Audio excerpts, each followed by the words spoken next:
Mən 2-ci Qarabağ müharibəsinin qazisi, ehtiyatda olan Gizir Quliyev İsmail Hamoğlu. Bərdə rayonundan adam olmuşam. Sentyabrın 27-si günü səhər saat 6-da biz yola düşdük Beyləqan istiqamətinə.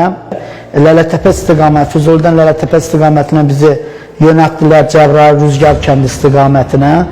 Və mən səhər saat 9-da, oktyabrın 2-si gün 9-u yaralandım. Cəbrayıl istiqamətində yaralandım. Ondan sonra hospitala yerləşdirildim. Hospitalda xəstəliyimlə bağlı aldığım müalicələrdən sonra Dövlət Sosial Agentliyi tərəfindən mənə 3-cü qrup əlillik təyin edildi və mənə Cəbrayılın azad olunması müharibə iştirakçısı medalı xidməti dövründə ordumuzun 95-ci illiyi, 100 illiyi 3-cü dərəcə xüsusiz medal ilə tərtib olunmuşam.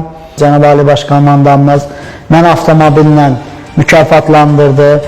Uğurlarımız belə olsun. Mən bütün qazilərimizə arz edirəm ki, və onlara belə bir yola səsləndirirəm ki, heç nəyə fikir verməyəsiniz, öz psixi durumlarınızı başqa bir yerə yönəldib, onlardan özünüzə nəticə çıxardıb, irəli işıqlı həyata addım atasınız.